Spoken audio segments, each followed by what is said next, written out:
हमारे साथ आईएएस अधिकारी डॉक्टर हर्षदीप कामले सर है, जो कि आप सभी को पता है एक अच्छे अधिकारी तो है, एक अच्छे उपासक भी है।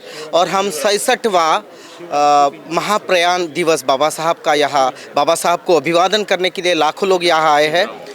और दक्षिण भारत से भी कुछ लोग आए हैं। आप जैसे कैमरा में देख रहे होंगे टीवी स्क्रीन पर कि ये विशेष एक प्रकार का हार है जो वहाँ के 3 गांव के जो उपासक जो अभी धम्म दीक्षित हुए हैं इस 5 तारीख को 67वें धम्म दीक्षा दिवस पर, उन्होंने स्पेशली बाबा साहब को अभिवादन करने के लिए ये सुंदर सा इलायची से बना हुआ हार यहाँ भेजा है। और उनकी एक तमन्ना थी गांव वालों की कि पहले तो हर्षदीप सर इस हार को देखे और बाबा साहब को हर्षदीप सर स्वयं जाकर उनके तरफ से तमाम वो जो गांव वाले हैं जो अभी धम्म दीक्षित हुए हैं, साउथ से 3 गांव है, तो वो सर अपने हाथों से इस हार को सर ये अभिवादन कर रहे हैं। हम अभी हमने सूरों से बाबा साहब को अभिवादन किया।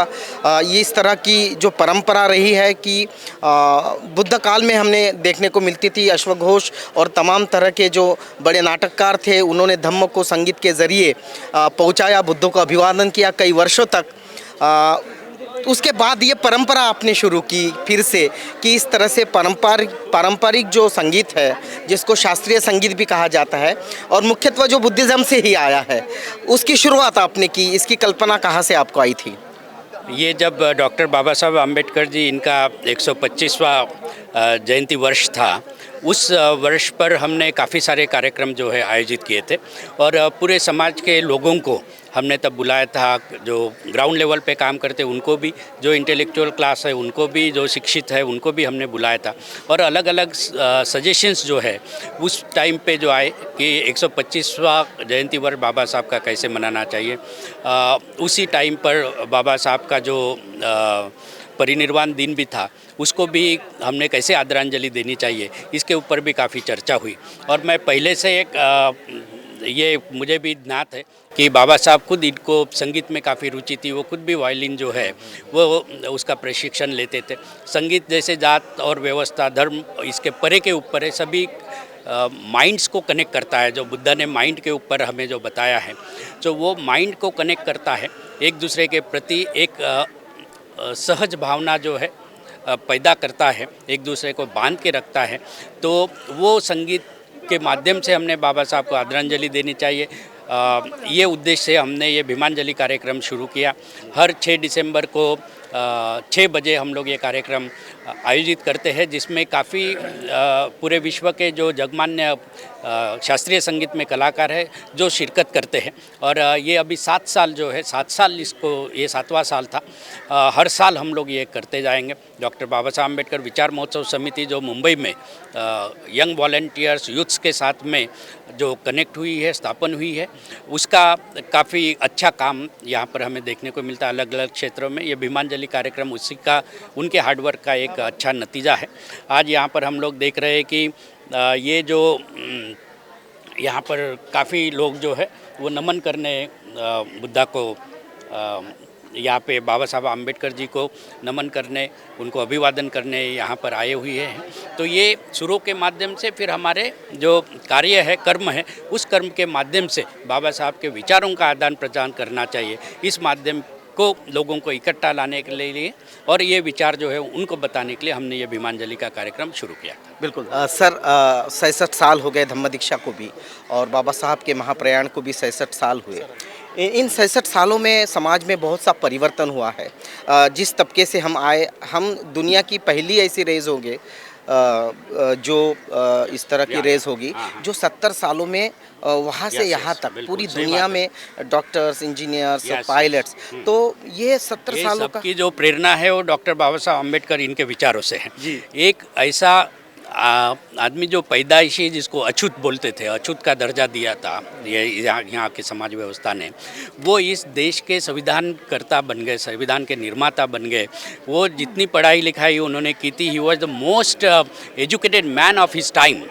और जब वो 1925 में भी जब वहाँ से विदेश से जब शिक्षा प्रदान करके वो यहाँ पर शिक्षा लेके जब इंडिया में आए थे, तो यहाँ पर वो जैसे मैंने बोला कि बहुत ही उच्च शिक्षित वो थे, लेकिन उनके विचार जो थे वो भारत देश को एक प्रगतिशील विचारों की देन जो है वो देना है और भारत को एक सशक्त राष्ट्र बनाना, ऐसा उनका कहना था। तो ये उन्होंने जो बोला कि एजुकेट योरसेल्फ, मतलब उनका जो है कि शिक्षित बनो, संघर्ष करो, संगठित रहो, ये जो उनका नारा है वो हमारे दिलो दिमाग में, हमारे माता पिता के दिलो दिमाग में था, हमारे ग्रैंडफादर जो है उनके दिलो दिमाग में था। और इसके कारण ये उन्होंने फिर अपने नेक्स्ट जनरेशन को ये विचार जो बांटे हैं, वो विचारों का नतीजा है कि आज हम इतने बड़े पोस्ट पे, आज खुद मैं यहाँ पर इंडस्ट्री ऑफ महाराष्ट्र का प्रधान सचिव के नाते आपके सामने हूँ, एक IAS ऑफिसर हूँ, लेकिन मैं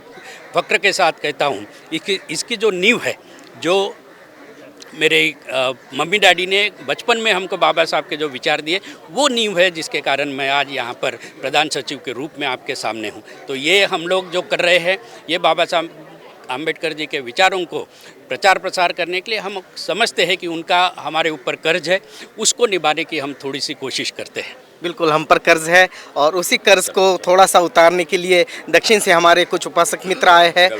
रवि कीर्ति जी, ये आपके हाथ में बड़ा ही खूबसूरत एक बाबा साहब के लिए, जो बाबा साहब को अभिवादन करने के लिए लोगों की एक भावना है, उन्होंने भेजा है। क्या विशेषता है इस हार की? हाँ, बहुत कुछ विशेषता है। हर साल मैं लोगों को कर्नाटक से लाता हूँ, वो लोग हिंदू बन के आता है नागपुर तक और वापस जाते जाते बौद्ध बन के जाता है। और उसी सिलसिले पे मैं हर पिछले 2 साल से चैत्यभूमि विज़िट नहीं किया था, क्योंकि कोविड की वजह से हमारा इधर आना नहीं हुआ था। लेकिन इस बार हमको मौका मिला और पिछले जो अक्टूबर में जो 5 तारीख को जो दीक्षा का कार्यक्रम हुआ, इस बार हम लोगों ने रिकॉर्ड बनाया। लगभग 240 बसेस लाया था, 11 ट्रेन लाया था और 3 फ्लाइट लाया था। उसमें वेरी इंटरेस्टिंग क्या है, एक 3 गांव है, ये जो इलायची का खेती करता है। हाँ, वो पूरा का पूरा पहाड़ी इलाका है।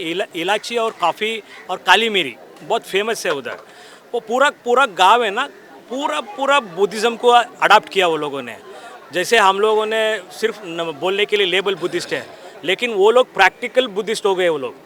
वो लोगों ने बताया, सर इस बार जा रहे तो हमारी तरफ से हम सभी लोग एक ऐसे हार बना के देते, क्योंकि पिछले 4 साल पहले मैं मोती का हार लाया था, वो 1 साल तक इधर ही था। मैं हर वक्त आता था, देखता था, मेरे को खुश होता था, अरे ऐसे ये कुछ करना चाहिए। ऐसे मैंने वो लोगों को बताया था। ये लोगों ने सभी लोग मिल के बुला के मुझे, ये सभी लोगों ने 3 गाँव वाले ने छू के आप जा रहे उधर। जैसे मेरे को अभी भी याद है, जैसे ह्यूएन सांग जब भारत विजिट किया था, वापस चाइना गए, लोग कैसे वेट कर रहा था, ये बहुत देश से आया है, ऐसे लोग वेरी क्यूरियोसिटी था। आप उधर जा रहे, कम से कम ये लेके जाओ, ये कुछ भी नहीं है बाबा साहब का ये श्रद्धांजलि देने के लिए, फिर भी आपके हमारी तरफ से लेके जाओ उसको। और क्या है ना, वेरी इंटरेस्टिंग, हर्षदीप दादा के हाथ में ही दे दो, क्योंकि दादा आया था वो कार्यक्रम में, वो लोग बहुत इंस्पायर हो गए। दादा का जो वो 2 मिनट का जो भाषण था, वेरी टचिंग भाषण था, इसलिए इंस्पायर होके लोग वापस जाके ये बना के भेजा है। इसलिए इस बार ये जो खुशबू है, बुद्ध ने बोलता है एवरीथिंग इज इम्परमानेंट, जितने दिन तक है ये खुशबू देना चाहिए, इसलिए ये इसका अर्थ ही है। बिल्कुल, ये खुशबू, धम्म की खुशबू निरंतर रहेगी। ये देखिए, ये हमारे कर्नाटक के जो भीम के जो अनुयायी है, हमारी वहाँ पे माता भगिनी है, उन्होंने अपने हाथ से इलायची का हार जो है वहाँ से बनाई, इतना खूबसूरत है। और मेरा ये सौभाग्य है कि आज हमारे साथ में सिद्धराम जी और शिवराम जी, जो कर्नाटक से शिवराम जी यहाँ पर आए, चीफ इंजीनियर हैं। हमारे सिद्धराम जी वहाँ से आए हैं, ये एग्जीक्यूटिव इंजीनियर हैं। ये पढ़े लिखे लोग जो हैं, और ये गांव के लोग हैं जिन्होंने अपना प्यार जो है बाबा साहब के प्रति यो भेजा है। आज मैं बहुत खुश नसीब हूँ, मैं उनका तहे दिल से शुक्रिया अदा करता हूँ कि ये सम्मान जो है वो उन्होंने मुझे दिया है। बहुत बहुत शुक्रिया आज के इस परिनिर्वाण दिन की। सबको मैं बाबा साहब को आदरांजलि अर्पित करता हूँ और आप सभी को उनके विचारों पर चलने का और थोड़ा सा सोसाइटी के लिए काम करने की अपेक्षा व्यक्त करके मैं आपकी यहाँ पर अभी मेरे शब्दों को विराम देता हूँ। नमो बुद्धाय, जय भीम। Thank you. इंटरेस्टिंग ये साहब जी, के जी। बारे में बताना चाहता हूँ। ये शिवराम साहब है, एक चीफ इंजीनियर है। ये ऐसी आपको क्या बोल सकता है, इंग्लिश में एक नावल आता है रॉबिन हुड, वैसा ये साहब है। ये हार्ट सीट बोलते हैं, बैंगलोर में एक एग्जीक्यूटिव इंजीनियर था, बिल्डिंग डिवीजन 1, सबसे हार्टेस्ट वो ये है, उस पर बैठा था ये। कितना साल? 4 साल। 1 साल के ऊपर किसी को भी नहीं बिठा था, ये 7 साल था। और वेरी इंटरेस्टिंग क्या है, हर गवर्नमेंट में जो ऑफिसर्स है उस पर बाबा साहब का जो फोटो है ना, खुद के हाथ से पैसे से वो फोटो दिया और प्रियम्बल का कॉन्स्टिट्यूशन दिया है। और लगभग 3,500 जितने भी गवर्नमेंट ऑफिस है, आप कहीं पे भी गवर्नर ऑफिस में, सीएम ऑफिस में और सीएम सेक्रेटरीट में, कहीं कौन सा भी डिपार्टमेंट में इसका जो बाबा साहब का फोटो है ना, इसका ही मिलेगा आपको। बिल्कुल और, बिल्कुल बिल्कुल। सीताराम जी, आप यहाँ से चैत्य भूमि से जब कर्नाटका वापस जाएंगे हाँ। तो क्या संदेश लेके जाएंगे अपने लोगों के लिए? So I will speak in English. Yeah. Okay. I will request all the, not only the Dalits, all the Indians to come and visit this Chaitya Bhumi to get the inspiration of Dr. B.R. Ambedkar.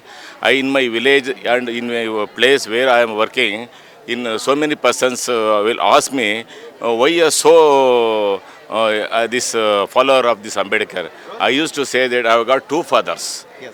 They are surprised. I have got 2 fathers. One father who has given me birth, another father who has given me this kind of nourishment, education, everything. Except my body, all belongs to Dr. B.R. Ambedkar sir. Okay Okay, तो ये संदेश था कि जन्म जो है पिता ने दिया, और सही मायने में जो जन्म है, धम्म का जन्म या इतने सारा प्रगति हमारा हुआ है, वो जन्म जो है वो बाबा साहब ने दिया हुआ है। ये सीधा प्रसारण आप चैत्य भूमि मुंबई से देख रहे हैं। आप देख रहे हैं आवाज़ इंडिया टीवी।